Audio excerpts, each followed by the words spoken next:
Assalamualaikum warahmatullahi wabarakatuh. Alhamdulillah hamdan katsiran thayyiban mubarakan fihi kama yuhibbu rabbuna wa yardah. Ashhadu an la ilaha illallah wahdahu la syarika lah wa ashhadu anna Muhammadan abduhu wa rasuluh. Allahumma salli wa sallim wa barik wa zid wa an'im ala nabiyyina Muhammadin wa ala alihi wa ashabihi wa sallama tasliman katsiran. Qad qala Allah Ta'ala fi muhkami tanzil, ya ayyuhalladzina amanu taqullaha haqqa tuqatih wa la tamutunna illa wa antum muslimun, amma ba'd. Ma'asyiral muslimin, ikhwani fid din wa akhwati fillah, rahimani wa rahimakumullah. Kembali kita bersyukur kepada Allah Subhanahu wa taala atas seluruh nikmat yang telah Allah karuniakan kepada kita. Seluruh kebaikan, rahmat, kasih sayang Allah Subhanahu wa taala yang tiada tara, yang Allah Subhanahu wa taala telah berikan kepada kita tanpa pamrih, tanpa meminta apa-apa. Adapun beribadah kepada Allah ini tidak ada untungnya untuk Allah, namun kembali untuk orang yang beribadah tersebut. Jadi orang yang taat itu bukan untuk Allah. Orang yang kufur juga tidak akan mengurangi kekuasaan Allah. Namun orang yang bertakwa, maka ganjarannya akan kembali kepadanya. Demikian pula orang yang kufur kepada Allah, bermaksiat kepadanya, maka dampak negatifnya akan dia rasakan. Allah Subhanahu wa taala adalah zat yang maha mulia, yang telah mengkaruniakan kepada kita semua nikmat yang tidak terhingga, sehingga kita diingatkan oleh Allah Azza wa Jalla sebagaimana firman-Nya, wa in ta'uddu ni'matallahi la tuhsuha. Kalau seandainya kalian ingin menghitung nikmat Allah, la tuhsuha, kalian tidak akan mampu untuk menghitungnya, karena nikmat Allah sangat banyak yang telah Allah berikan kepada kita, termasuk nikmat sakit. Kita merasa pedih, perih, menderita. Ternyata di balik itu semua ada nikmat berupa pahala yang tiada tara, yakni sabar. Karena sabar itu kata Allah, innama yuwaffas sabiruna ajruhum bighairi hisab.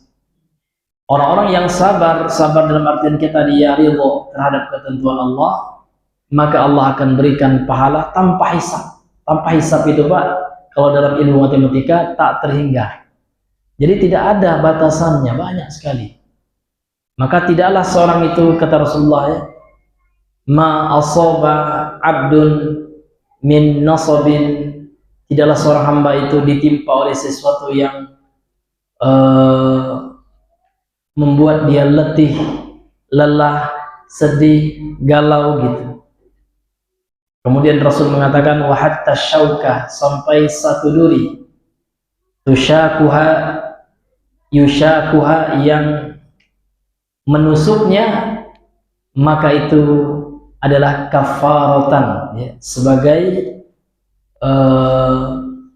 takfir atau sebagai penghapus dari dosa yang dia lakukan. Ini luar biasa. Namun yang penting kita sabar terhadap qada dan qadar dan takdir Allah Subhanahu wa ta'ala. Kemudian melihat kita kembali bersyukur kepada Allah dan bersalawat kepada Rasulullah sallallahu alaihi wasallam. Allahumma shalli ala Muhammad wa ala ali Muhammad. Ma'asyiral muslimin, ikhwani fid din, rahimani wa rahimakumullah.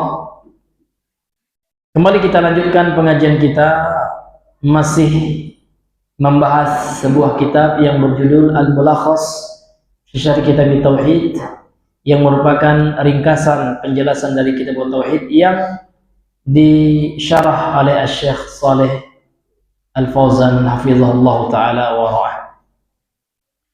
Qala al-musannif rahimahullah, berkata penulis yang semoga Allah rahmati, babu ma jaa anna al-ghuluwa fi quburi salihin yusawwiruha awthanan tu'badu min dunillah.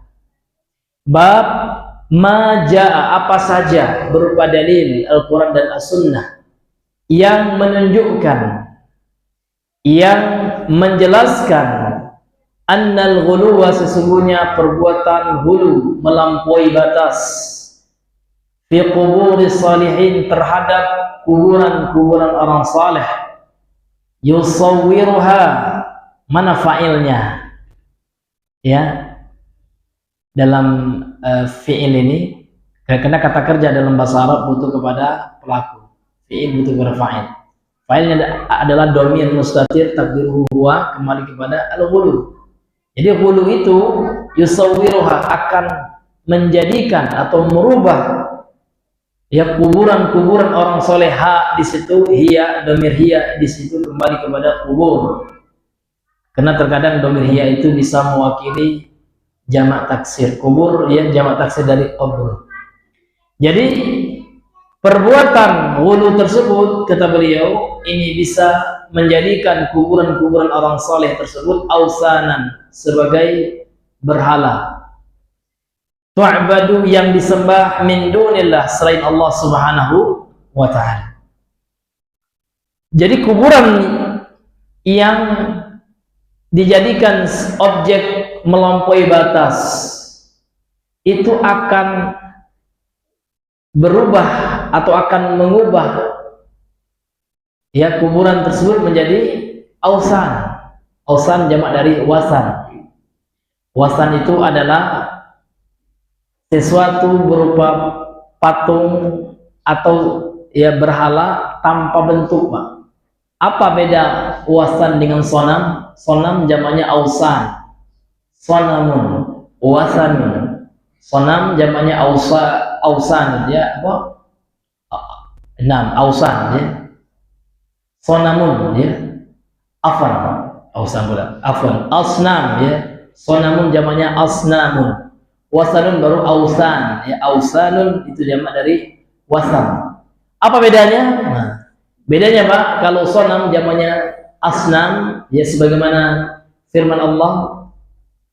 Ini ayat ini termasuk ayat yang senang kami baca karena menceritakan tentang keturunan seorang ahli tauhid, seorang Abul Anbiya, bapaknya para nabi. Dari keturunan beliau ini banyak sekali nabi, termasuk Nabi Muhammad. Sebenarnya Nabi Muhammad ini keturunan dari Nabi Ibrahim, karena Nabi Ibrahim ini punya anak 2, ya. Nah, anak yang pertama Ismail dari istri yang kedua. Baru setelah Ismail lahir, kemudian menginjak remaja, baru istri yang pertama Nabi Ibrahim melahirkan Sarah. Punya anak namanya Ishak alaihissalam. Jadi Nabi Ibrahim ini, Pak, dari Nabi Ishak ini banyak, ini Bani Israel semua, ya. Kemudian dari anak Nabi Ibrahim, Ismail, itulah Nabi yang terakhir, yakni Nabi Muhammad SAW. Dan pada akhir zaman nanti umat Islam ini akan dipersatukan di bawah naungan satu pemerintahan Islam yang disebut dengan Al-Khalifatu ala manhajin nubuwah.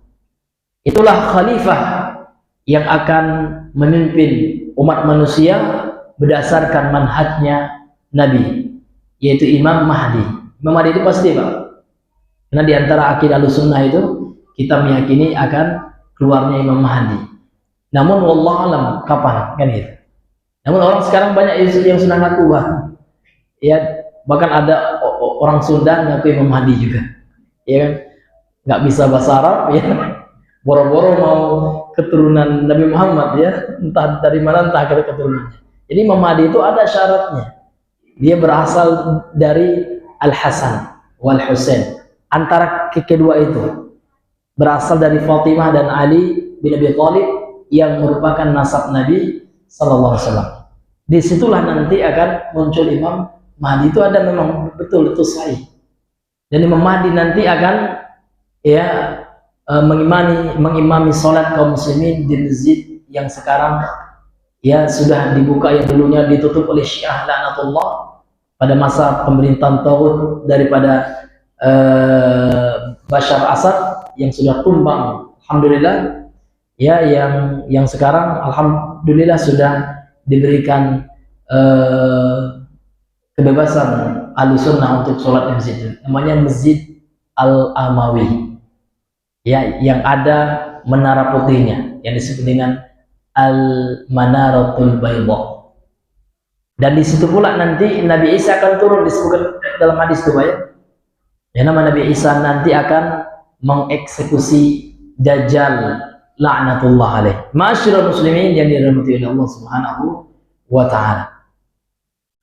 Kembali kita kepada pembahasan kita pada malam hari ini. Jadi sonam tadi Pak, patung yang berbentuk manusia itu bedanya. Tapi kalau wasan dia patung namun tidak berbentuk muka manusia. Ini bedanya Pak. Jadi kalau patung itu Pak, sonam itu seperti ya patungnya Fir'aun. Patung apa saja yang dipahat orang ya, yang berbentuk manusia atau hewan, makhluk bernyawa, itu namanya sonam. Sedangkan patung yang tidak berbentuk wajah manusia, makhluk bernyawa, manusia atau hewan, ini namanya wasan ya. Namun dia disembah ya bersama Allah, dijadikan sekutu bagi Allah Subhanahu wa taala. Kemudian beliau penulis kitab ini membawakan dalil rawa Malikun, telah meriwayatkan sebuah hadis Imam Malik fil Muwatta'i, dalam kitabnya Al Muwatta, anna Rasulullah sallallahu alaihi wasallam, bahwasanya Rasul sallallahu alaihi wasallam qala, telah bersabda, Allahumma la taj'al qabri, ya Allah. Allahumma ini Pak, ya Allah. Allahumma ini munada. Allahumma ini namanya yang dipanggil atau ismul munada bisa juga, karena Allah itu isim ya, ismul a'zam, salah satu nama yang agung itu adalah Allah, yang mana disebutkan dalam sebuah hadis yang disahihkan oleh sebagian ulama, nama yang apabila orang berdoa dengannya akan dikabulkan oleh Allah SWT. Itulah yang disebut dengan ismul a'zam. Jadi diantaranya adalah Allah. Jadi Allahumma ini Pak, ini maknanya adalah ya Allah. Allahumma ya Allah, la taj'al, janganlah engkau jadikan. Ini doa Nabi Muhammad ya. Jadi doa Nabi Muhammad ini diriwayatkan oleh Imam Malik dalam kitabnya Al Muwatta. Allahumma ya Allah, la taj'al, janganlah engkau jadikan qabri, kuburanku, wasanan, berhala. Jadi kuburan itu bisa berhala Pak, wasan dia. Namun dia tidak berbentuk manusia, sehingga diungkapkan oleh Rasulullah dalam hadis ini sebagai wasan, bukan sonaman. Jadi Nabi tidak mengatakan Allahumma la taj'al qabri sonaman, tidak, namun wasanan, berhala yang tidak berbentuk wajah manusia atau hewan, yu'badu, yang disembah.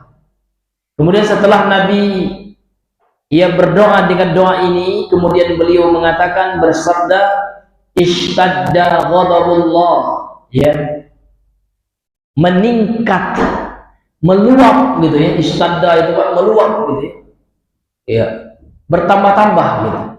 Jadi meningkat, meluap, bertambah-tambah kemarahan Allah atau kemurkaan Allah ala qaumin, atas suatu kaum, ittakhadhu, yang mana mereka menjadikan kubura anbiya'ihim, kuburan-kuburan para nabi mereka, masajidah, sebagai masjid. Jadi Allah murka betul Pak, marah Allah. Orang Islam itu Pak harus marah kalau Allah itu marah ya. Jangan kita toleransi, Allah udah marah nih Pak ya, udah marah betul Allah, udah murka Allah, kita katakan enggak apa-apa Pak ya, itu saja didirikan masalah kuburan, la ilaha illallah. Allah saja murka, berarti Bapak Ibu hebat daripada Allah gitu. Makanya kita harus marah juga. Tentu marah kita dalam hati kita memang mulu-mulu marahnya, tentu ada juga cara melampiaskan. Jangan sampai demon pula ya. Iya, marah-marah kita, marah dalam hati kita kan gitu. Sebagaimana Nabi fase Makkiyah, ketika Nabi belum hijrah, marah Nabi Pak, melihat orang menyembah patung, marah. namun tentu dengan cara yang bijaksana. Tidak ada Nabi ngumpulin apa namanya itu Abu Bakar, ya, kemudian sahabat yang masuk Islam tuh, ayo kita demo aja itu penguasa Quraisy itu, ngapain mereka nyembah berhala di Mekah, digantung-gantung berhala berhala, kan ada juga seperti itu kan. Namun Nabi tidak henti-hentinya mengajak mereka untuk meninggalkan itu. Begitu cara Nabi marahnya, beliau mengingkarinya, beliau mengatakan itu syirik, ya, tinggalkan itu, kan seperti itu. Ini hadirin yang dimuliakan oleh Allah, beliau sampaikan ayat-ayat Allah yang melarang orang-orang menyembah, beribadah kepada berhala-berhala, patung-patung yang dipersekutukan bersama Allah Subhanahu wa ta'ala. Masyarul muslimin, ikhwani fiddin, rahimani wa rahimakumullah. Kemudian kita masuk sekarang kepada syarah daripada Syekh Shalih Al-Fauzan. Qala syarihu hafizahullah, munasabatul bab li kitab tauhid, kesesuaian bab ini, ya, dari atau dengan kitab tauhid. Jadi kitab yang kita bahas kan kitab tauhid itu judul matangnya, ya. Kemudian pensyarah kitab ini ingin menjelaskan kepada kita apa korelasi setiap bab, apa kaitan setiap bab yang ditulis oleh penulis dengan judul besar kitab ini. Kata beliau, annal musannifa, sesungguhnya penulis rahimahullah, semoga Allah merahmatinya, lamma haddara, tatkala Rasulullah telah memperingatkan,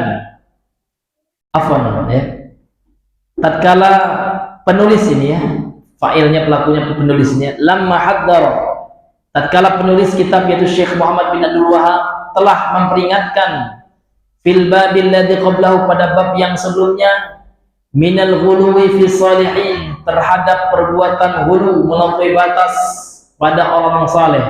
Nah, jadi pada bab yang sebelumnya penulis telah memperingatkan bahayanya ghulu, melampaui batas terhadap orang saleh, gitu ya. Beliau bawakan dalil dari Al-Quran dan Al-Hadis, yang hadis yang kemarin, ya, bahwasanya Allah melaknat orang-orang Yahudi dan Nasrani ketika mereka menjadikan kuburan para nabi mereka sebagai masjid. Itulah bentuk ghulu, itulah bentuk melampaui batas terhadap orang-orang saleh. Jadi pada bab yang sebelumnya penulis, kata beliau, telah memperingatkan, ya, tentang bahayanya ghulu terhadap orang saleh. Kemudian arada an yubayyina, kemudian penulis ingin menjelaskan fi hadzal bab, pada bab ini, annal ghuluwa fil qubur, bahwasanya perbuatan ghulu, melampaui batas terhadap kuburan, baik itu kuburan, ya, para nabi, orang soleh, wali, habaib dan seluruhnya. Kalau ada bentuk melampaui batas terhadap kuburan tersebut, kata beliau ingin menjelaskan bahwasanya perbuatan itu wasilatun ila syirki, adalah sarana yang akan mengantarkan pelakunya, menjatuhkan pelakunya ke dalam perbuatan kesyirikan, al-mudadil tauhid, yang mana syirik itu lawan daripada tauhid, wa dzalika bi ibadatil amwat, contohnya tauhid itu adalah dengan beribadah kepada orang-orang yang telah wafat, kepada amwat, jamak dari mauta, ya, orang yang telah meninggal, kepada mayit-mayit, dijadikan mayit-mayit itu sebagai wasilah menuju Allah. Tidak mau mereka doa langsung kepada Allah, dah, namun mereka minta kepada mayit itu. Itulah bentuk beribadah, bentuk menyembah kepada mayit. Tolong Pak Kiai, tolong Pak Kiai, ya, ya, kami ini sudah sengsara, Pak Kiai, sudah sakit di pinggang nih Pak Kiai. Minta sama Pak Kiai yang sudah wafat. Ya kan, kata Pak Kiainya, saya dari kemarin minta suplai doa dari anak saya, belum datang, apa pula membebankan saya, katanya kan, minta pula saya yang berdoa. Saya aja butuh doa. Iya, orang yang di kuburan itu Pak minta doa, dia butuh doa orang yang masih hidup, butuh doa kaum muslimin, butuh doa anaknya, kan gitu. Dibebankan pula sama orang yang melampaui batas nih, ya, kuburiyun, ya, mereka membebankan siapa? Orang-orang yang telah wafat. Nah, dimintanya pula, ya Allah, bukan mereka yang diminta, yang minta itu Allah. Itulah zat yang wajib kita berdoa kepadanya. Allah yang mengatakan, ya, Wa qala rabbukum ad'uni. Allah yang menyuruh kita, ad'uni kata. Afan, ud'uni kata. Wa qala rabbukum ud'uni. Allah mengatakan ud'uni. Berdoalah kepadaku. Tidak ada Allah yang mengatakan berdoalah ya kepada manusia-manusia, enggak ada. Sementara Allah memperingatkan Pak dalam dalam salah satu ayat dalam soal jin. Ini sering kami sampaikan dan harus tetap kita sampaikan ini. Apa kata Allah? Wa annal masajida lillah. Masjid-masjid yang ada di permukaan bumi ini Pak, ini milik siapa? Bukan milik DKM, salah. Ya kan, dikuncinya masjid orang sasak berak dalam celana orang. Itu akan diminta pertanggungjawaban. Ya kan, DKM itu harus bijak. Ya kan? Masjid ini milik Allah. Orang yang nak sholat di masjid itu dilayani. Ya kan? Oh, ini seolah-olah ya milik bapak gitu ya. Padahal masjid ini milik Allah. Dia hanya pelayan Allah. Ya kan? Ini hadirin yang dimuliakan Allah. Karena saya pernah Pak ya, di mana itu ya dengan Bang Daus gitu ya, sasak berak gitu, masjid dikunci semua Pak. Ya Allah.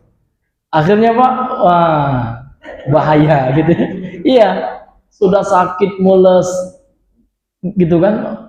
Iya, dan kita pingin sholat sunat juga ya, 2 rakaat gitu, minimal kita sholat tahiyatul masjid. Namun Pak, ya terkadang DKM pun nggak bisa kita salahkan juga. Ya kan, karena banyak yang modus juga Pak ya. Rupanya nyongkel di masjid dia gitu ya. Nah, maka yang ini yang harus kita bagaimana kita menangani hal ini Pak ya. Dalam suatu sisi kita pingin menjadikan masjid ini Pak tempat solusi bagi orang yang pingin sholat gitu kan, sholat sunat gitu, atau orang yang memang lagi ada kebutuhan ingin ke WC gitu kan. Nah, jadi masjid ini Masya Allah memberikan dampak positif gitu ya. Dan dalam satu sisi pun ya banyak orang-orang yang tidak bertanggung jawab ya, ingin mengambil sesuatu di masjid gitu ya. Ini hadirin yang dimuliakan oleh Allah Subhanahu wa taala. Jadi yang intinya Pak, Bapak yang dirahmati oleh Allah Subhanahu wa taala, dalam ayat itu Allah mengatakan masjid itu intinya milik siapa Pak? Milik Allah. Bukan milik manusia. Ya. Fala tad'u ma'allahi ahada. Maka janganlah kalian berdoa kata Allah di dalam masjid itu bersama Allah dengan seorang pun. Artinya apa? Berdoalah kepada Allah saja. Jangan berdoa kepada selain Allah di masjid itu, gitu ya. Karena memang doa ini adalah ibadah yang harus kita esakan. Itulah yang disebut dengan istilah tauhidul ibadah. Mentauhidkan Allah dalam ibadah, termasuk doa. Doa ini ibadah. Siapa yang mengatakan doa itu ibadah? Rasulullah. Rasul bersabda, ad-du'a huwal ibadah. Doa itu adalah ibadah. Ini ma'asyiral muslimin ikhwani fiddin rahimani rahimakumullah. Kemudian Bapak Ibu yang Allah muliakan. Jadi penulis ya setelah menjelaskan tentang bahaya ghulu, beliau juga menjelaskan dalam bab ini bahwasanya ghulu di dalam kuburan ya, terhadap kuburan ya, ini adalah wasilah. Ini adalah sarana yang akan mengantarkan kepada perbuatan syirik, yang mana syirik itu lawan daripada tauhid. Seperti apa? Beribadah kepada orang-orang yang sudah meninggal. Kama arada aidan, sebagaimana penulis juga menginginkan at-tahdhira minal ghulu, ya, peringatan dari perbuatan ghulu fil qubur, terhadap kuburan-kuburan. Maka di sini akan beliau singgung lagi bentuk ghulu terhadap kuburan, Pak. Bentuk melampaui batas. Jadi sudah ada batasannya yang telah Allah tetapkan, dilampauinya gitu. Ya, seperti orang maling Pak ya, pemilik rumah sudah buat pagar tinggi-tinggi, ada caranya untuk melampaui pagar itu ya. Begitu juga Pak, lebih lagi orang-orang yang ghulu itu, mereka telah melampaui batasan-batasan yang telah Allah tetapkan, dilanggarnya. Masyarul muslimin yang dimuliakan oleh Allah. Jadi perawi hadis ini adalah Imam Malik. Maka Syekh Shalih Al Fauzan akan memperkenalkan kepada kita tentang biografi ataupun biodata singkat daripada penulis. Siapa beliau ini? Tarjamatul Imami Malikin. Biografi Imam Malik.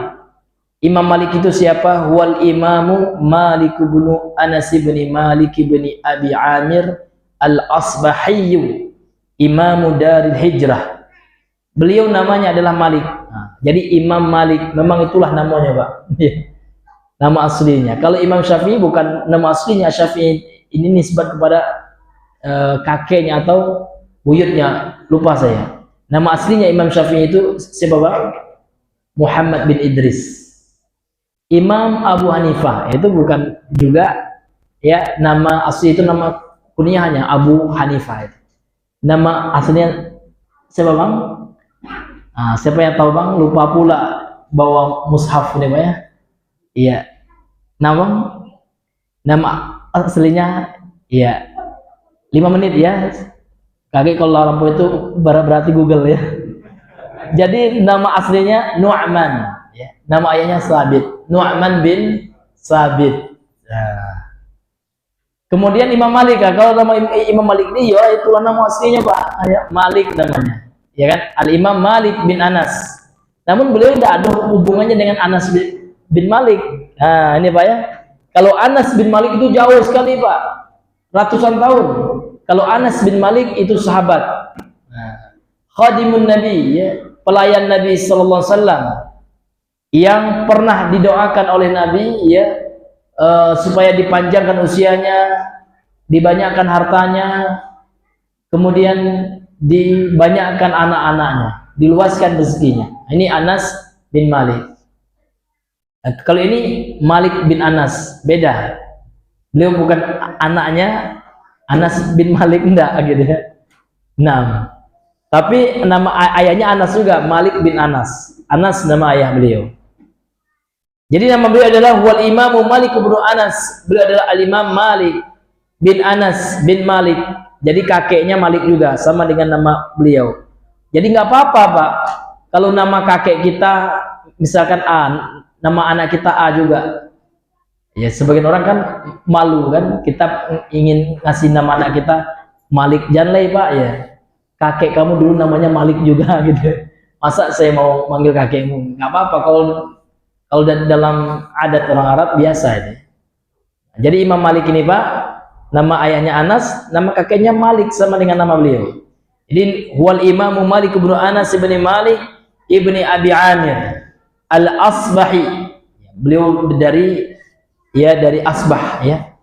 Nisbat kepada Asbah, kepada kabilah beliau. Beliau adalah Imam Darul Hijrah. Imam ya Madinah. Jadi Madinah itu, Pak, juga disebut dengan istilah Darul Hijrah, tempat hijrahnya para sahabat. Itu artinya dar, itu artinya tempat ya. Bahkan bisa juga diterjemahkan tergantung konteks ya, rumah juga. Aina daruka ya, sama maknanya aina baituka gitu ya. Rumah, kampung, tempat gitu ya.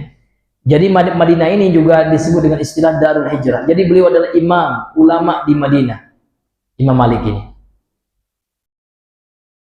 Wa ahadul a'immatil arba'ah, beliau adalah salah seorang daripada imam madhab yang 4, ulama besar ini, mujtahid mutlak. Jadi al-a'immatul arba'ah itu, Pak, mereka sudah mencapai derajat mujtahid mutlak. Apa itu mujtahid mutlak, Pak? Seseorang yang langsung mampu mengambil kesimpulan hukum dari Al-Quran dan Sunnah tanpa mengambil pendapat, menukil pendapat ulama yang lain itu. Artinya mereka telah memenuhi persyaratan ijtihad. Nah, kalau kita ini, Pak, minimal kita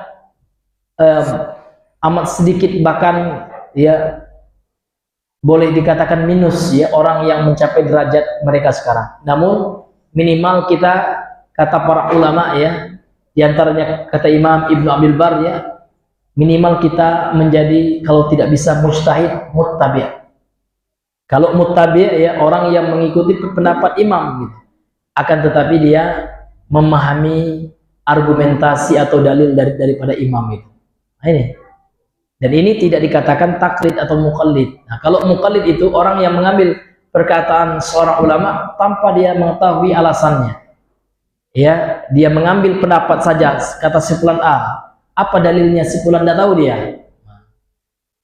Jadi minimal kita muttabi' ya, minimal kita muttabi'. Karena taklid itu hukum asalnya dilarang. Kata Syekhul Islam Ibnu Taimiyah, taklid itu seperti kondisi orang makan bangkai. Kapan makan bangkai itu diperbolehkan?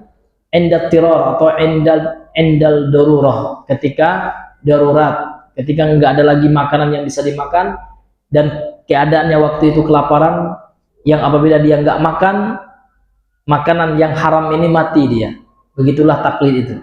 Jadi taklid itu diperbolehkan, namun endal darurah, ketika emergency, ketika darurat betul. Masyarul muslimin yang dimuliakan oleh Allah Subhanahu wa taala. Jadi beliau namanya adalah Imam Malik dan dijuluki dengan Imam Darul Hijrah. Salah satu dari imam mazhabnya 4. Tufiya sanata mi'atin wa tis'a wa sab'in Hijriyah. Beliau ya dilahirkan atau afwan dilahirkan pula. Beliau diwafatkan pada tahun 179 Hijriyah. Rahimahullah ta'ala, semoga Allah merahmati beliau. Jadi beliau ini ya Pak, termasuk ulama salaf ini. Iya, termasuk ulama salaf ya.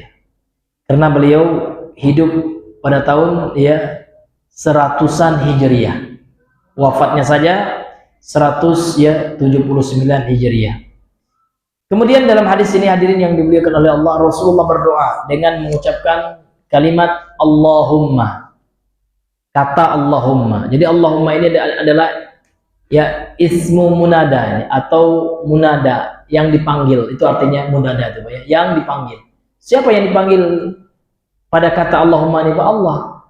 Karena Allahumma ini maknanya adalah ya Allah. Jadi Allah yang kita kemudian. Jadi Allah itu kalau kita i'rab ya itu adalah harfun nida. Dia mabni di atas fathah gitu ya.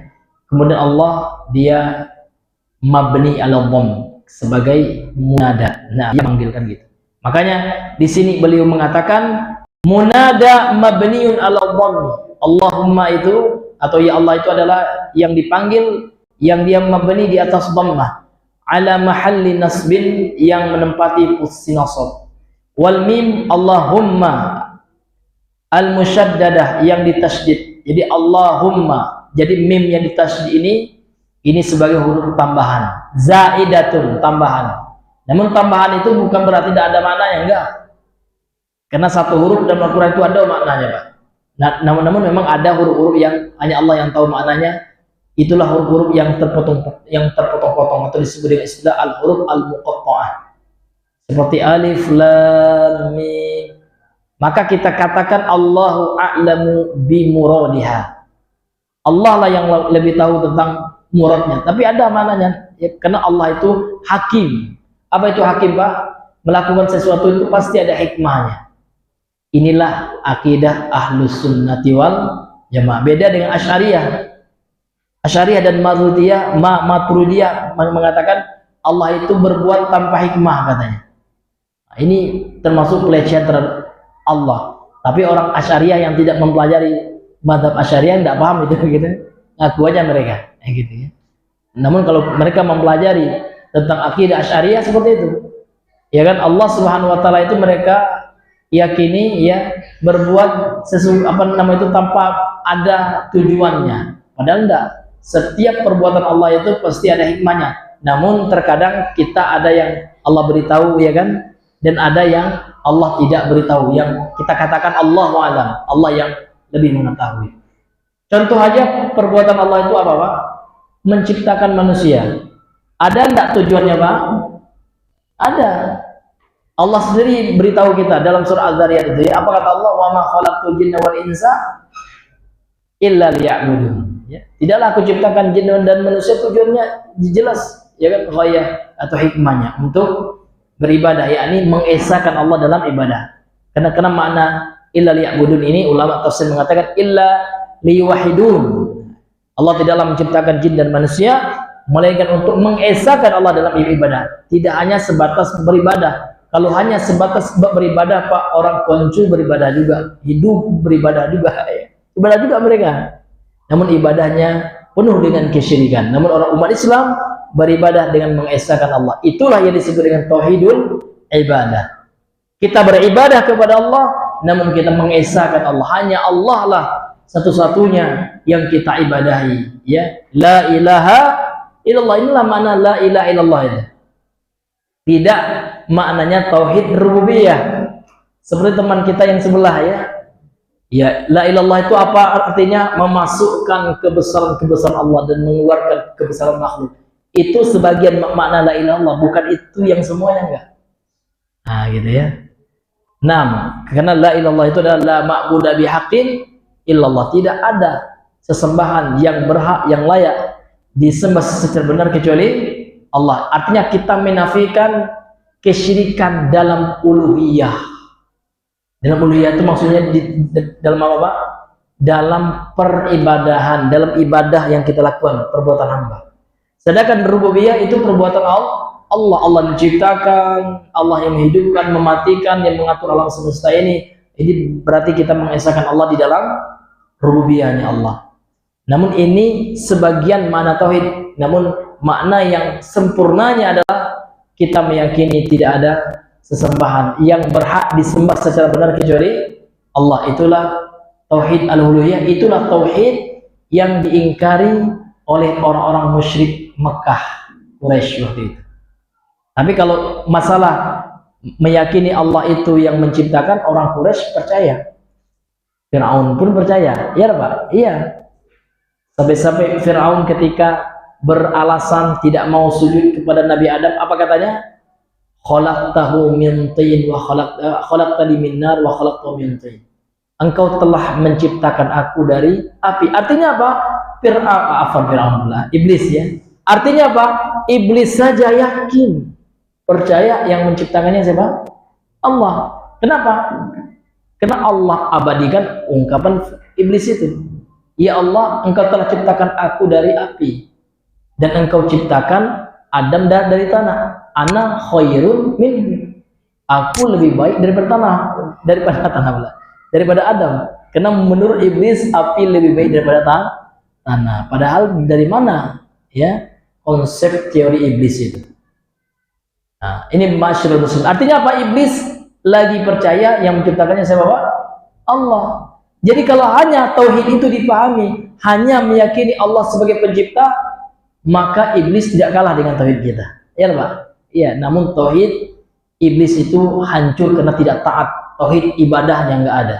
Dia nggak mau disuruh beribadah, yakni mentaati Allah. Taat kepada Allah itu ibadah, Pak. Ya kan? Nah, Allah menyuruh dia untuk sujud, dia sombong, tidak mau. Iblis satu kali saja ya sombong kepada Allah, menolak perintah Allah, Allah kutuk dia, Allah keluarkan dari surga, Allah kekalkan dia kelak di neraka. Bagaimana dengan umat manusia yang banyak yang ditolaknya hukum Allah? Ini iblis cuma satu loh, sujud doang, nggak mau ya kan? Dikutuk oleh Allah. Kalau umat manusia kira-kira Pak, berapa perintah Allah yang ditolaknya? Suruh menegakkan hukum ini tidak mau dia, suruh menegakkan hukum tidak cocok dengan zaman lagi katanya. Wallahu a'lam, na'udzubillah. Khawatir kita nanti di akhirat Pak ya. Kata iblis, ini parah daripada saya ya Allah katanya. Saya aja menolak hukummu satu saja ya Allah ya. Terkutuk saya. Ini berapa banyak hukummu yang dikatakan yang nggak sesuai, nggak ini gitu ya. Wallahu a'lam, kita nggak menghubungi orangnya, namun di akhirat tuh yang kita khawatirkan ya. Ini hadirin yang dimuliakan oleh Allah SWT. Maka oleh sebab itu Pak, kita sebagai umat Islam ini harus mengagungkan hukum Allah. Jangan kita anggap kejam pula ya. Hukum potong tangan itu hukum Allah. Kita agungkan itu. Sehingga kita lihat sekarang Pak, ketika tidak ditetapkan hukum Allah ini nggak diterapkan Pak, 300 T ya, cuma 6 tahun. Ya kan? Tapi orang maling ayam ya digebukin Pak. Ya 1 tahun gitu, lebih besar pula ini. Kenapa? Karena yang adil itu adalah syariat Allah. Itu pasti itulah keadilan itu. Kalau kita ingin mencari keadilan, maka yang adil itu ada pada ketetapan Allah Subhanahu wa ta'ala. Ini ma'asyiral muslimin yang dimuliakan oleh Allah Subhanahu wa ta'ala. Kemudian ma'asyiral muslimin yang Allah muliakan, wasanan. Nah, Sekarang apa mana wasan? Ya, wasan itu kalau terjemahannya Pak berhala. Maknanya adalah kata beliau huwal ma'bud, dia adalah sesembahan alladzi yang mana la suratalahu, tidak ada bentuknya. Enggak ada, tidak berbentuk manusia atau hewan.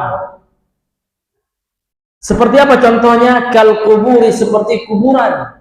Jadi kuburan kalau disembah, jadi nyembah kuburan itu Pak tidak hanya apa namanya itu sujud kepada kuburan, enggak.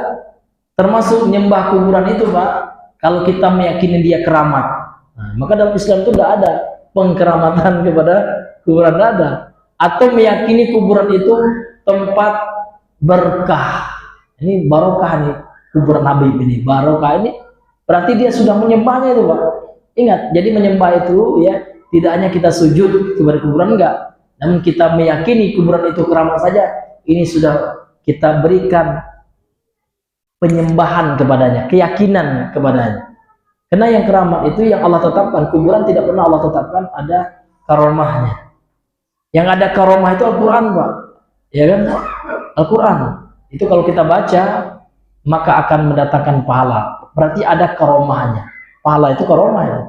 Apa makna karomah? Itu kemuliaan, mulia. Kalau kuburan ya tidak, ya. Yang mulia itu Pak adalah orang soleh. Namun ketika dia sudah wafat, ya, maka jangan kita yakini dia memiliki kemuliaan yang akhirnya kita melakukan perbuatan melampaui batas. Namun kita berinteraksi dengan kuburan sesuai dengan sunnah Nabi. Bagaimana Pak? Tanpa kita menganggap dia keramat, tanpa meyakini kuburan itu sakti gitu, atau tanpa meyakini kuburan itu sumber berkah. Ini hadirin yang dimuliakan Allah. Namun bagaimana caranya? Caranya adalah ya kita ziarah kubur untuk mengingat kematian, bukan dalam rangka untuk nyari berkah. Ini ma'asyiral muslimin yang dimuliakan oleh Allah Subhanahu wa taala. Karena memang fitnah kuburan ini luar biasa, Pak. Iya, sangat luar biasa. Ya, bahkan ada orang Pak tahan dia tidak sholat, ya. Tahan dia terkadang melalaikan sholat demi untuk apa? Demi untuk ziarah kubur wali. Ada seperti itu ya. Subhanallah. Rame-rame minta ampun Pak ya. Iya, desakan, dicium-ciumnya batu nisannya. Subhanallah, diusap-usapnya, tabarruk dia, ngalap berkah. Subhanallah ya. Dan ini tidak pernah dicontohkan oleh siapa? Oleh para sahabat. Dan Nabi telah berdoa kepada Allah, ya Allah jangan jadikan kuburanku objek seperti itu. Sehingga akhirnya apa Pak? Kuburan Nabi itu ya dipagar, ya menjadi 3 pagar ya Pak. Dan dikawal ya oleh manusia yang memahami konsep tauhid. Sehingga ada orang nak berdoa kepada Nabi, nak tabarruk, sudah ada polisi yang melarangnya. Ini luar biasa. Jadi memang dikabulkan doa Rasulullah sallallahu alaihi wasallam ini oleh Allah Subhanahu wa taala. Wallahu taala alam bisawab. Kita dengarkan azan, kemudian setelah itu kita lanjutkan kembali.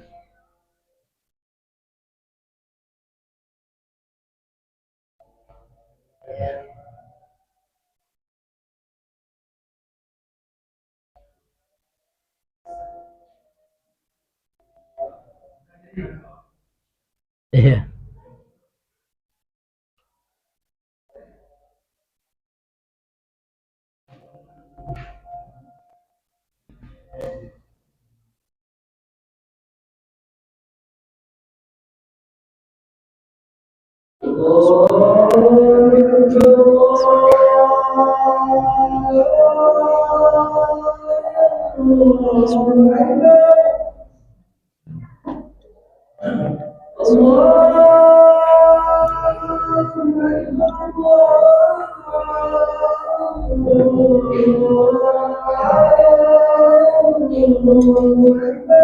Allahu Akbar, Allahu Akbar.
La haula.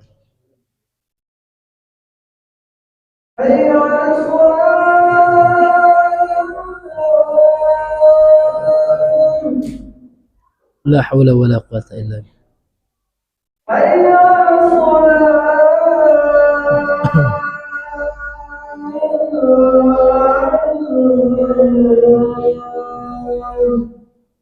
La haula wa la quwata illa billah.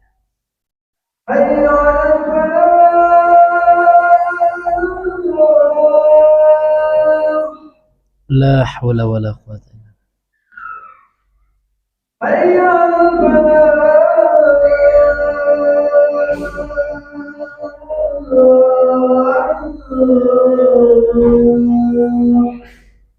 La haula.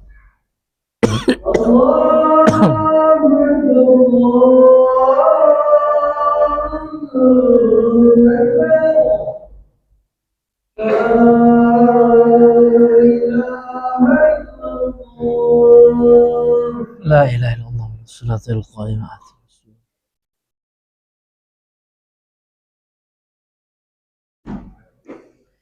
Bismillah, ya kita lanjutkan sedikit masyarakat muslimin yang Allah muliakan. Jadi wasan itu Pak, segala yang disembah yang mana dia tidak ada bentuknya, la suratalahu, tidak ada surahnya bentuk. Dia tidak berbentuk apa? Manusia atau hewan. Dia bisa bentuknya batu, Pak. Kalau orang meyakini ada batu, ini keramat batu itu. Ada di Batu Sangkar, Pak, namanya batu angke-angke, gitu ya. Ya, jadi keyakinan, ada sebagian keyakinan masyarakat kalau kita bisa mengangkat batu itu Pak, maka apapun yang kita minta dikabulkan oleh Allah. Tiba kawan kita ya, apa katanya Pak, jadilah Superman katanya kan, angkat, nak berubah katanya kan. Nah, dia ingin menertawakan orang-orang itu. Akhirnya Pak, pawangnya Pak, atau orang yang mengurus batu itu menahan, jangan masuk lagi katanya. Ya kan. Ya. Ini ya, ini hadirin yang dimuliakan oleh Allah. Ini itu kesyirikan itu Pak.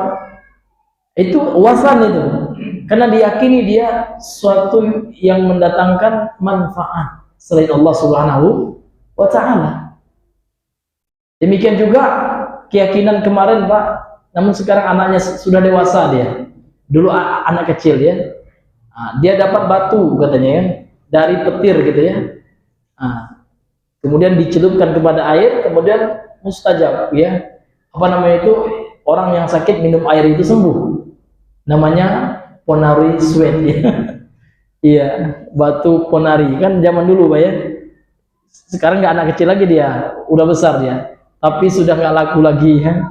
Rupanya hanya sugesti saja. Dan masyarakat banyak yang rusak akidahnya Pak. Karena hal itu, inilah dampak negatif orang tidak belajar tauhid Pak ya. Ini luar biasa. Ya, dikit-dikit yang kelihatan sakti langsung percaya, diikuti. Saya tidak habis pikir Pak, kalau Dajjal muncul hari ini mungkin banyak nanti orang yang mengikuti. Dajjal lebih hebat lagi Pak. Iya, Dajjal itu bisa menciptakan surga gitu. Iya, diperlihatkannya surga. Bisa mematikan, bisa menghidupkan, itu Dajjal. Artinya tidak setiap yang sakti-sakti itu benar gitu. Dajjal juga sakti. Bahkan menguasai seluruh ya negeri ini, seluruh penjuru dunia ini akan tunduk, akan dikuasai Dajjal kecuali 2 kota saja, kota Makkah dan Madinah. Hebat Dajjal itu Pak, ya kan? Iya, luar biasa. Tapi kalau seandainya muncul sekarang Pak, sudah banyak pengikutnya sekarang. Wih, ini wali Dajjal ya. Na'udzubillahi, wali juga memang, namun Dajjal itu wali syaitan ya. Ini masyarakat muslimin yang dimuliakan. Artinya Pak, tidak setiap yang kelihatan sakti, kelihatan bisa terbang hebat itu ini tidak menunjukkan itu benar. Itu bukan standarisasi kebenaran Pak ya. Karena standarisasi kebenaran itu apa Pak? Al-Quran, Sunnah. Itu yang primernya. Ditambah penunjangnya ijma, qiyas. Ini masyarakat muslimin yang dimuliakan oleh Allah Subhanahu wa taala. Kemudian kata beliau, apalagi contohnya kuburan, pohon-pohon gitu ya. Wal umat, umat ini jamak dari amud, tiang-tiang gitu ya. Ada tiang Pak, dia agak sakti. Ini hebat nih tiang nih gitu. Iya. Wal hitan ya, dinding-dinding ya. Seperti kesyirikannya orang apa? Orang Yahudi. Ada dinding yang mereka keramatkan. Namanya dinding ratapan. Jadi kalau mereka lagi punya masalah gitu, lagi apa gabut gitu Pak ya, lagi galau ya, maka curhatlah mereka di dinding itu. Ditulis Pak. Nah, kemudian dinding itu sudah dalam bentuk digital sekarang, namanya Facebook. Iya kan? Apapun curhat di dinding Facebook ini sama nih, ini konspirasi Yahudi, mau Yahudi yang buatnya. Maka di Facebook itu nggak usah kita curhat-curhat, enggak, untuk kebaikan aja, untuk dakwah boleh, untuk apa? Nah, curhat di Facebook ini subhanallah, curhat sama Allah di Facebook ya. Ini kan diambil dari dinding ratapan Yahudi itu, namun dalam bentuk yang lebih modern ya, dalam bentuk maya. Kan orang kan lagi galau ya, dikit curhat di Facebook, ngapain ya kan? Ini hadirin yang dimuliakan oleh Allah Subhanahu wa ta'ala. Curhat kita sama Allah Subhanahu wa ta'ala. Di Facebook itu untuk dunia aja kita, atau untuk dakwah. Kalau untuk dunia yang mengelas ya. Nah, mengelas yang berjualan gitu ya. Iya, dia misalkan jualan produk apa, boleh. Ya kan? Ini enggak, ini curhat di Facebook, subhanallah ya. Ini Bapak Ibu yang dimuliakan oleh Allah Subhanahu wa ta'ala. Masyarul muslimin yang dimuliakan oleh Allah. Kemudian wal ahjar, dan batu-batu Pak, dan yang selainnya ini akan menjadi wasan, berhala. Kalau kita yakini dia keramat, istimewa, bisa mendatangkan kekuatan ya, manfaat, menolak kemudaratan. Nah, ini batu ini luar biasa sakti, ini batunya gitu. Nah, ini akan menjadi apa? Wasan dia, berhala, sampai kalau disembah oleh manusia. Na'udzubillahi min dzalik. Kemudian masyaallah muslim, Bapak Ibu, kita masuk sekarang kepada makna global dari hadis ini. Apa makna secara global dari hadis yang mulia ini? Qala al-Asy'ari hafizahullah al-ma'na al-ijmali lil hadis. Makna global daripada hadis ini, khafa sallallahu alaihi wasallam, Rasulullah itu khawatir, takut beliau, an yaqa fi ummati, ya, terjadi pada umatnya, ma'aq qabrihi, bersama kuburannya. Maksudnya apa? Beliau khawatir ya, menimpa umatnya terhadap kuburan beliau, ma waqa minal yahudi wan nasara, ma waqa minal yahudi wan nasara, pakai wan ini, ma waqa minal yahudi wan nasara, apa yang telah menimpa orang-orang Yahudi dan Nasrani, ma'a kuburi ambiyahim, terhadap kuburan nabi-nabi mereka. Sekarang pertanyaan Pak, apa yang menimpa orang Yahudi dan Nasrani terhadap kuburan nabi mereka Pak? Minal ghulu, dari perbuatan melampaui batas. Jadi Nabi takut, khawatir kuburan beliau itu ya dijadikan seperti kuburan para nabi Bani Israel, yang mana pengikutnya melampaui batas, ghulu, menyembahnya, dibangun masjid di atasnya. Nah, ini yang dikhawatirkan oleh Nabi, sehingga Nabi berdoa dengan doa ini. Itulah yang amat sangat ditakutkan oleh Nabi sallallahu alaihi wasallam. Hatta sorot, sehingga kuburannya itu menjadi apa? Ausanan, menjadi wasan-wasan, menjadi berhala, dianggap keramat, dianggap bisa menjadi fasilitas atau sarana cepat dikabulkan doa. Ada keyakinan sufi seperti itu Pak. Oh, kalau kita ya berdoa di kubur orang soleh itu cepat mustajab Pak. Bahkan lebih hebat daripada kita berdoa di masjid. Iya, ini bukan saya buat-buat Pak, karena saya pernah debat ya dengan orang Somalia. Dia mahasiswa Jamiah Al-Ahqaf ya, di Tarim tahun 2009. Bukan 2009 ya, 2013. Ini Pak ya. Oh, dia mempertahankan, namun tidak ada satupun dalilnya, nggak ada. Saya minta mana dari dalam Quran, nggak ada. Namun dia dikiaskan, ya. Dikiaskannya kemana? Ke Raudhah, mana bisa? Ya, dia mengatakan seperti Raudhah saja kan mulia. Orang soleh itu lebih mulia daripada raudhah katanya. Kenapa? Dalil akal nih Pak. Ya diakal-akalinya. Karena orang soleh ini adalah pewarisnya para nabi. Raudhah kan enggak. Gitu ya. Mana ada dalil? Raudhah kan mustajab ya kan? Katanya orang soleh itu lebih mantap daripada, lebih hebat daripada raudhah itu yang di Masjid Nabawi itu kan? Itu. Saya minta sekarang bukan itu kan main akal itu kan? Sekarang saya minta dalil dari Nabi bahwasanya Nabi mengatakan berdoa di sisi kubur orang soleh itu mustajab. Enggak ada, enggak bisa dia menyebutkan. Hanya dia kias-kiaskan saja. Ya, kalau raudhah itu jelas dalilnya sendiri. Raudhah itu ada jelas dalilnya Pak. Ya kan? Ini keyakinan sufi itu Pak. Hati-hati. Dan dia udah hafiz Al-Quran ini yang saya depan-depan deh, ya kan? Mungkin di kampungnya ada ulama yang sufi itu ya. Ini Pak, ini hati-hati ya. Sehingga apa Pak? Sehingga mereka ingin orang ini hatinya terkait dengan kuburan Pak. Dikit-dikit ke kuburan, nangis di kuburan, na'udzubillah. Ujung-ujungnya apa? Mengagungkan kuburan. Akhirnya ya dibuatlah kuburan itu rumahnya, kubahnya, ya Pak ya. Subhanallah. Akhirnya apa? Hati manusia tidak diikatnya kepada Allah lagi. Diikatnya kepada siapa? Kepada kuburan-kuburan orang soleh. Itulah yang dikatakan oleh ulama kuburiyun itu ya. Ya kalau dibilang kuburiyun mereka berang Pak, marah ini tabur itu. Wahabi katanya. Iya, saya dibilang tuh, saya sendiri waktu itu. Dan saya diskusi itu di depan kampusnya kuburiyun itu ya. Di Jamiatul Ahqaf itu sendiri. Oh, dikerumuni Pak ya, ada agak 10 orang, tapi kan kita dialog ilmiah gitu ya. Tidak ada main otot kan gitu. Ini hadirin yang dimuliakan oleh Allah Subhanahu wa taala. Habis itu Pak ditandai ya, kalau makan itu Wahabi itu katanya. Ya. Karena saya waktu itu Pak ke situ itu karena di depannya itu Pak ada warung nasi masakan Indonesia. Ya. Dia orang Hadramaut itu ya, orang Tarim itu, tapi udah bisa mulai-mulai ngomong bahasa Indonesia ya, kayak penjual di Masjidil Haram lah ya. Kan banyak yang bisa bahasa Indonesia juga, kayak itulah dia gitu ya.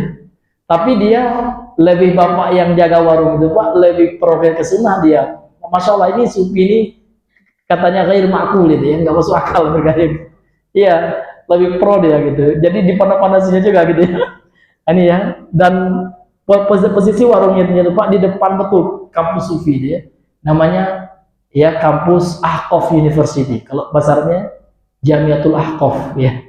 Cabang di Tarim, kalau pusatnya itu di ibu kota Hadramaut di Mukalla. Ini Bapak Ibu yang dimuliakan oleh Allah Subhanahu wa taala. Kemudian Bapak Ibu yang dimuliakan oleh Allah Subhanahu wa taala, beliau melanjutkan, jadi Nabi itu sangat khawatir ya menimpa kuburannya, sangat khawatir menimpa umatnya terhadap kuburannya sebagaimana yang telah menimpa orang-orang Yahudi dan Nasrani terhadap kuburan para nabi mereka, yaitu berupa minal ghulu, berupa perbuatan ghulu fiha di dalam kuburan itu. Hatta sarat, sampailah jadi kuburan itu menjadi ausanan ya, berhala-berhala. Faraghiba ila rabbi, kemudian dia berharap kepada Rabbnya. Rasulullah berharap kepada Allah, Allah yaj'al, supaya Allah jangan menjadikan qabrahu kadzalik, kuburannya seperti kuburan para nabi orang Yahudi dan Nasrani itu. Thumma nabbaha, kemudian Rasulullah ya memberikan peringatan sallallahu alaihi wasallam ala sababi luhuqi syiddatil ghadab, sebab yang akan mengakibatkan ya kemurkaan, besarnya kemurkaan dari Allah, wal la'nati, dan laknat Allah bil Yahudi yang telah menimpa orang-orang Yahudi dan Nasrani. Apa itu Pak? Iya, ketika mereka menjadikan kuburan para nabi mereka sebagai masjid. Annahu ma fa'alu fi haqqi quburil anbiya hatta sayyaruha awsanan tu'bad ya. Annahu, sesungguhnya ma fa'alu, apa yang mereka lakukan terhadap hak kuburan para nabi itu, sampai yang mereka lakukan itu, hulu yang mereka lakukan itu, sayyaruha, menjadikan kuburan itu awsanan, sebagai berhala-berhala tu'bad, yang disembah. Naudzubillah. Fawaqa'u, sehingga mereka jatuh fisyirkil azim, ke dalam kesyirikan yang besar, al-mubadi li tauhid, yang menafikan kemurnian tauhid mereka. Na'udzubillahi begitu muslim yang dimuliakan oleh Allah, ya, supaya kita tidak terjatuh ke dalam syirik, maka mencegah lebih baik daripada mengobati. Maka syariat ini menutup rapat-rapat setiap wasilah, setiap perantara yang bisa mengantarkan kepada perbuatan syirik, yang diantaranya adalah ya al-ghulu, melampaui batas terhadap kuburan orang soleh. Bagaimana bentuk melampaui batas? Membangunnya. Membangun aja sudah dilarang oleh Nabi. Nabi melarang kuburan itu dibangun. Ya. Dan sebelum Nabi, Pak, kuburan orang-orang soleh itu sudah dibangun juga. Kemudian setelah Nabi menguasai Mekah, setelah Fathul Mekah, Nabi meminta kepada Ali bin Abi Thalib untuk apa? Untuk meratakan kuburan. Apa kata Nabi? Ya Aliyu, la tada, ya, suratan illa tamastah. Janganlah engkau menyumpai patung, ya, kecuali engkau hancurkan. Wala qabran musyrifan illa sawaitahu. Tidaklah engkau mendapati ada kubur yang musyrif, itu artinya yang dibangun, kecuali engkau ratakan. Ini hadis sahih Muslim, bisa dicek hadisnya. Namun Nabi lakukan ini setelah ada power, Pak. Setelah Nabi menjadi pemimpin. Jadi Nabi itu tidak hanya Nabi, ya, pemimpin agama, namun dia juga menjadi pemimpin pemerintahan. Baru bisa dasar. Kalau kita sekarang mana bisa gitu, ya. Ya, pas presiden yang bisa. Kalau Pak Prabowo buat hukum, ya kita hancurkan patung sekarang, udah kan, nggak ada yang ngomong orang kan gitu. Tapi kalau sekarang kita gitu, Pak, masuk kita ke ketansi itu gitu. Na'udzubillahi. Dan Nabi ketika masih lemah belum pernah beliau menghancurkan patung-patung, tidak ada. Padahal patung-patung banyak itu di Ka'bah itu banyak digantungkan patung-patung. Wallahu a'lam bishawab. Mudah-mudahan ya Allah Subhanahu wa taala memberikan kekuatan kepada pemerintah kita untuk bisa menerapkan hukum Islam. Amin amin ya rabbal alamin.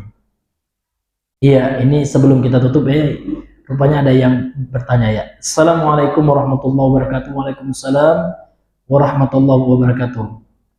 Apakah boleh bertawassul dengan nama Nabi seperti kalimat, ya, ini pernah kita bahas, ya. Ya Rabbi bil Mustafa baligh lana maqasidana, gitu, ya. Waghfir lana ma madha ya wasi'al kiram, ya. Ya, ya Rabbi, ya Tuhanku, ya. Bil, bukan pakai sin, Pak, ya, ini pakai shad ini sebenarnya. Bil Mustafa. Mustafa ini salah satu nama Nabi, ya. Artinya insan yang terpilih, itu Mustafa. Asal katanya dari istafa, ya. Istafa, ya. Iya, iya Allah dengan menyebut nama Nabi Muhammad, ya, baligh lana maqasidana. Tolong sampaikan tolong sampaikan kami kepada apa yang kami inginkan, gitu. Artinya maksudnya tolong kabulkan keinginan-keinginan kami. Waghfir lana, ya Allah, dengan menyebut dengan berperantara kepada Nabi Muhammad, ampunilah apa yang berlalu dari dosa-dosa kami, ya wasi'al kiram, ya wasi'al al-kiram aja, Pak, ya. Enggak wasi'al kirami. Kenapa? Karena alif lam tidak boleh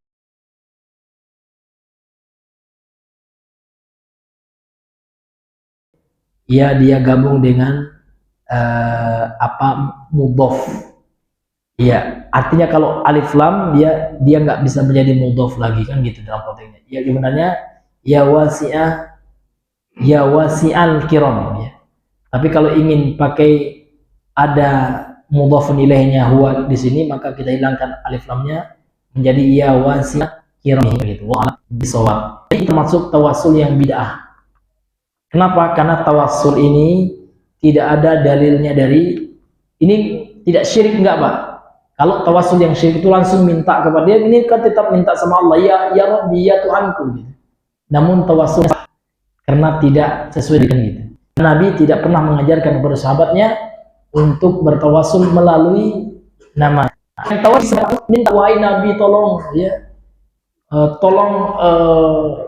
lapangkan kesusahan kami, wahai Nabi, seperti yang ada dalam bait, ya, salawat nariyah, betul-betul nar, ya. Nariah ini kan berasal dari kata nar. Nar itu artinya neraka, Pak, ya. Kata mereka ini selalu